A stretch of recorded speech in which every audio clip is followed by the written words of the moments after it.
Le secret de la sirène Lina. Lina habite dans un petit village au bord de la mer. Elle a de longs cheveux bleus attachés en tresse et adore passer ses journées près de l'eau. Les autres enfants la trouvent mystérieuse car elle est toujours pieds nus et semble comprendre le langage des vagues. En réalité, Lina est une sirène qui a pris une forme humaine grâce à une perle enchantée qu'elle garde toujours autour du cou. Seule sa maman, reine des sirènes, connaît son secret. Un matin, un dauphin messager bondit hors de l'eau et annonce une terrible nouvelle.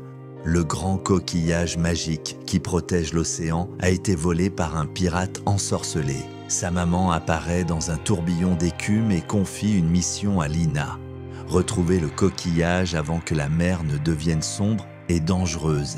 Lina accepte courageusement, même si son cœur bat fort. Sous son oreiller, Lina découvre une vieille carte marine avec des dessins étranges, une île en forme de dragon, un phare abandonné et une grotte sombre. La carte luisait doucement, comme guidée par la magie. Lina embarque discrètement sur une petite barque, accompagnée de son ami Malo, un goéland bavard qui ne sait jamais se taire. « En route vers l'aventure !» crie-t-il en battant des ailes. Soudain, le ciel s'assombrit. Des éclairs illuminent les vagues. Lina plonge discrètement une main dans l'eau et chuchote « Calmez-vous, mes amis !» Les vagues s'apaisent aussitôt. Malo reste bouche bée. La barque accoste sur une île en forme de dragon endormi. Des palmiers dorés bordent la plage et des crabes géants gardent l'entrée d'un sentier.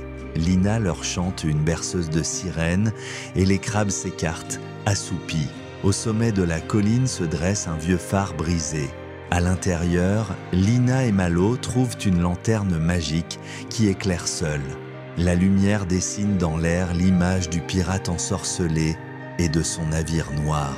Au loin, Lina aperçoit un grand navire aux voiles déchirées. Un brouillard violet l'entoure.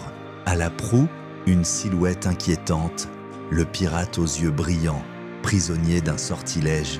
Quand Lina s'approche, le pirate crie d'une voix grave « Le coquillage est à moi !» Son épée étincelle d'une étrange lumière verte. Mais Lina remarque qu'il tremble comme s'il n'était pas vraiment méchant. Grâce à sa perle enchantée, Lina voit la vérité. Le pirate est enchaîné par des algues noires magiques. Quelqu'un d'autre contrôle ses gestes. « Ce n'est pas toi qui veux le coquillage, dit-elle doucement. » Lina commence à chanter une mélodie ancienne. Sa voix claire résonne sur les vagues. Malo accompagne en battant des ailes. Peu à peu, les algues se desserrent et les yeux du pirate reprennent une lueur humaine. Le pirate, désormais libre, tombe à genoux. « Pardonne-moi, petite sirène, je ne voulais pas voler. C'était l'ombre de la mer qui me contrôlait. » Il rend le coquillage à Lina, ses mains tremblant encore.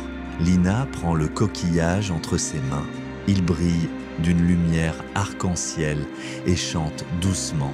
Tout l'océan scintille, les poissons sautent de joie et même le vent semble sourire. Le pirate, les larmes aux yeux, promet de réparer ses erreurs.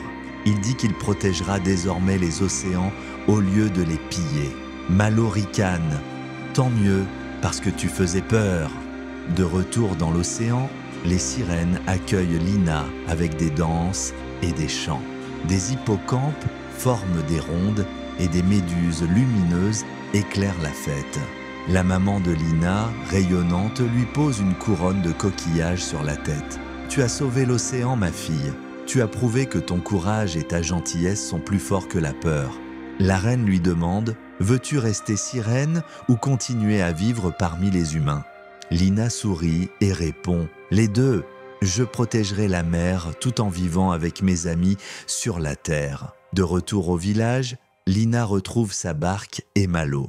Les enfants du village accourent. « Où étais-tu » Lina rit et répond « Oh, juste une promenade en mer. » Mais au fond de son sac, le coquillage brille doucement, gardant son secret.